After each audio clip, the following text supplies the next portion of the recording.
Hey everyone, welcome back to another video. Pokemon Scarlet and Violet are some of the most ambitious Pokemon games to have been released in quite some time, at least in the traditional sense. Legends Arceus came out earlier this year, and it was also ambitious with its design. However, it wasn't the conventional new generation of Pokemon. Pokemon Scarlet and Violet broke records, surpassing 10 million units in the first 3 days of its release. That's insane. However, there are some aspects that hold this game back from being as good as it could be. Having Legends Arceus released earlier this year was really nice. It brought a fresh, new way of playing a Pokemon game. But the problem with that is the fact that Game Freak, the developers behind the mainline series of Pokemon games, including Legends Arceus, seem to be running on fumes. Releasing 2 big games in the same year sounds exhausting. I wish that the Pokemon Company would give them that time that they deserve in order to finish a product like this. The reason I bring this up is because Scarlet and Violet, for as fun as they are, could have used some time in the oven. Not only that, but there are some odd decisions and omissions in the game that left me kind of confused. By now we have all heard both sides of the game, the good and the bad. The good thankfully outweighs the bad, at least for me. As a whole, I really enjoyed my time with Scarlet and Violet. This generation pushes the boundaries of what makes a Pokemon game. But that doesn't excuse the faults in this experience because there are many. So let's just get into it then, shall we? Both pros and cons for Pokemon Scarlet and Violet. Like with most soundtracks, some songs just don't click with some people. There are only a few songs in the soundtrack that I wasn't too big on, but the rest of the soundtrack is really good. There are some absolute bangers here, especially a particular battle song. You also have a nice variety in the music outside of battles, which is always welcomed. Also, I love how each region has its own music, with the added bonus of having a remix of that song when you get into battle. It's pretty cool that you are able to take on 3 major quests throughout the game. You have the Titan questline, the Star Team questline, and the titular Gym Leader questline that all culminates into one overarching narrative. The narrative in Pokemon games is not why I enjoy the series, but here, it's pretty good. The characters are actually pretty memorable. I especially like Arven and Nemona. Nemona is basically Pokemon Goku. Hey, it's me, Goku! And Arven has a pretty touching backstory. The overall story, especially at the end of the game, delves into some pretty mature topics for Pokemon. I wasn't expecting anything like it, to be honest with you. I won't go into any specifics in case you haven't actually beaten the game yet, but man, the way the stories tie together is actually really interesting. It actually made me want to have more of this story, and more of these characters. Because by the end, the characters really grew on me, but by the time they started to grow on me more, it ended. So maybe there's some future DLC that will expand the characters even more. I would love that and just continue this story because it's really interesting what they did here. The Pokemon designs in Scarlet and Violet are among the best in the series. So creative and unique. You have more traditional designs, but then you have some really wild ones for Pokemon that you will encounter. There's even a few animals that are referenced that fans have been wanting for a very long time, like flamingos, dolphins, dung beetles. There's a lot of really cool, interesting designs here. And yeah, not all of them are bangers, like the flamingo is straight up just a flamingo, but I don't even care, man. Have you seen Gen 1 Pokemon? This flamingo gets a pass. I love discovering these weird creatures out in the wild for myself. I also really appreciate the new textures on the Pokemon, instead of the more smooth models like in previous games. Yeah, sure, the textures themselves aren't great, but at least they're there. The art style as a whole is pretty good. Not the graphics, mind you, but the art style. The character designs are charming enough with fun personalities attached to them. The colors in the open world are pretty vibrant. The open world is massive, like really massive. I think the design of the world is a bit better than the one seen in Arceus, with some interesting geography in certain locations. Unfortunately, there's not anything too striking in terms of landmarks, but but I think the devs did a good enough job at making some interesting locales in the Paldea region. Multiplayer is pretty chill for what it is.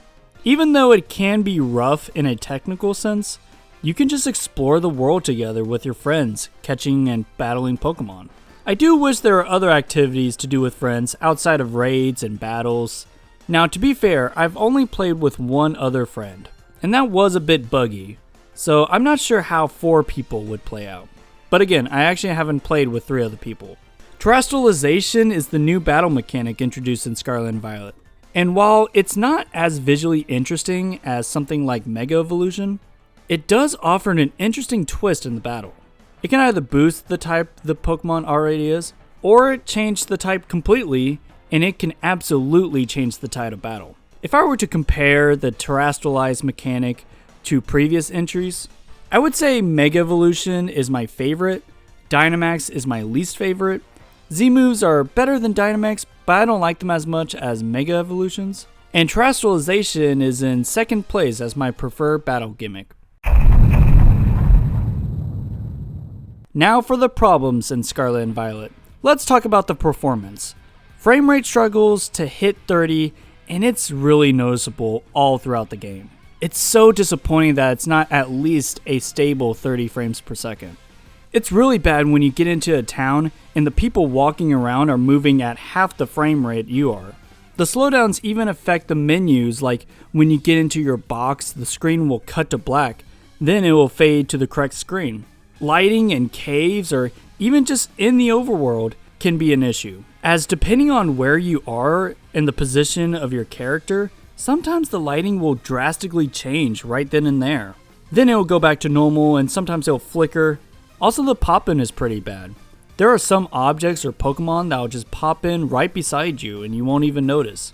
The camera, especially in battles or in indoors, is a bit wonky. Sometimes you'll be clipping through the environment so you can see the skybox and it just doesn't look good. While it's not the worst camera I've ever dealt with, it is still something to note. And just in general, the bugs are just there, and you're just going to notice them, and you're just going to have to deal with it.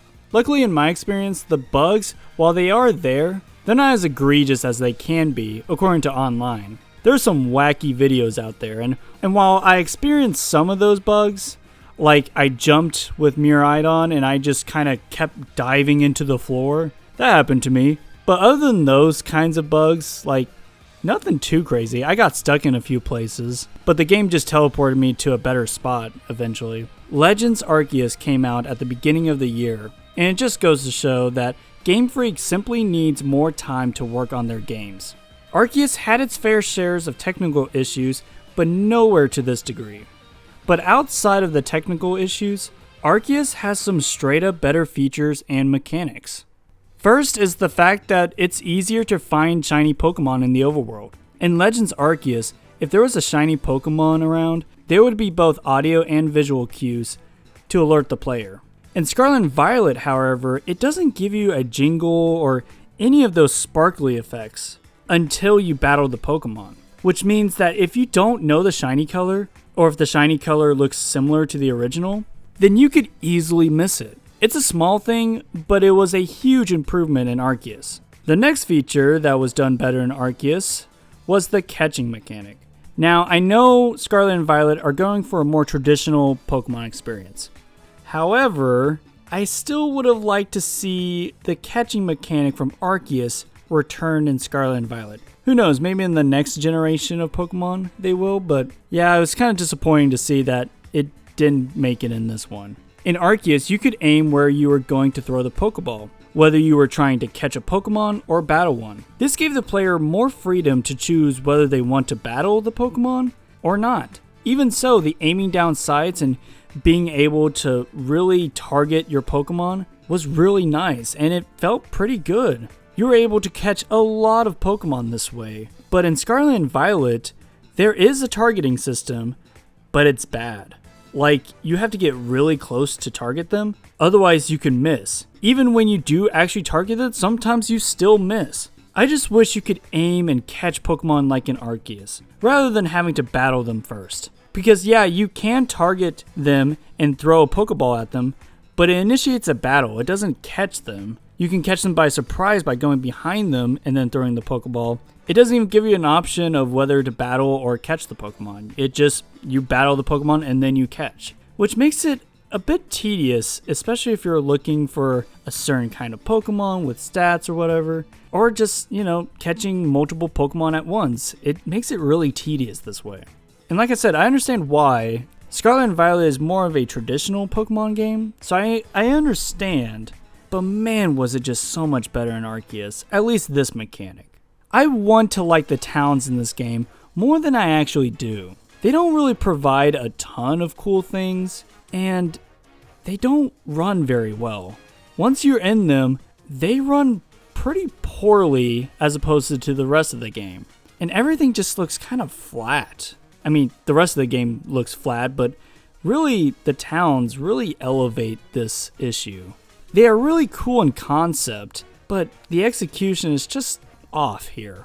I do like that there's different stores you can go into and buy stuff, like there's a lot of stuff for buying food and items and all that stuff. Even clothing options is really nice, which, speaking of clothing options, yeah, this whole, you only have 4 main outfits, like shirt and pants. You only have 4 main outfits throughout the entire game. That's not good.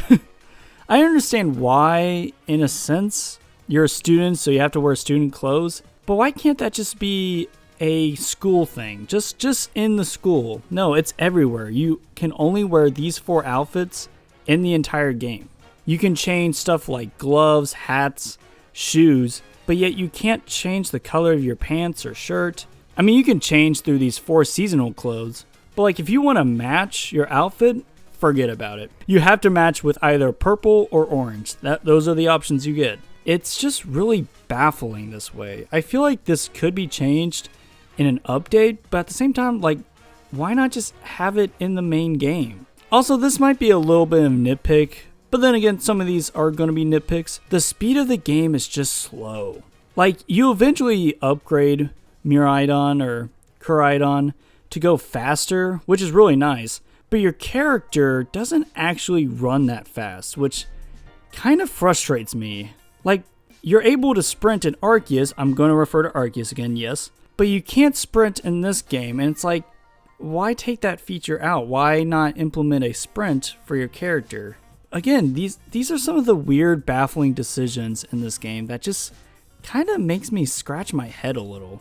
Also, the lack of voice acting is really strong in this game. Like some of these cutscenes are pretty well animated, at least the character models and stuff. They look like they should be voice acting. Like, it sounds like you should be able to hear them talk whenever they're talking. It looks like an important cutscene because it should be, but there's no voice, no nothing.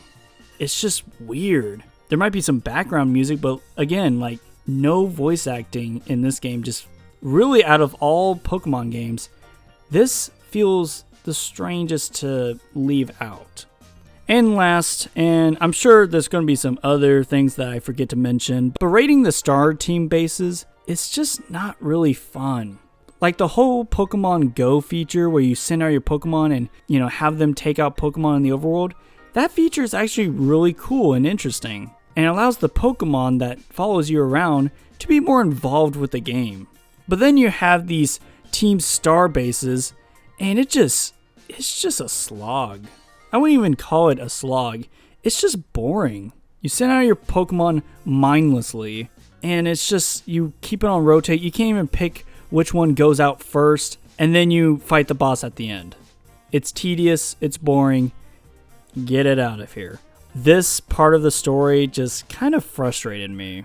Like, it's just not fun to go through here and do this. Like, the bases aren't elaborate. There's not like you have to like find the Pokemon to kill them. Like, there's no challenge in that sense. No, you just go in, find hordes of Pokemon, and just start mashing buttons. And there's just not a lot of strategy to it. It's just kind of blah. So there we have it. Both the good and the bad of Scarlet and Violet. Now, I know I had a lot of negatives, and there are a lot of things knocking this game. However, the good is still really good. And for the most part, I'm walking away from this experience in a positive light. Pokemon Scarlet and Violet are introducing new mechanics, new Pokemon, new themes, new battle mechanics. It's doing a lot of things right, but it also unfortunately takes some steps back. I've heard people calling this their favorite generation, and that's completely valid. It's not quite my favorite, but it is definitely up there on my list of better Pokemon games. But those are my thoughts. Let me know your thoughts down below. Did you like Pokemon Scarlet and Violet? Or did the performances and the bugs really bring this one down for you? Let me know in the comments below. Thank you all for watching, and I'll see y'all next time. God bless.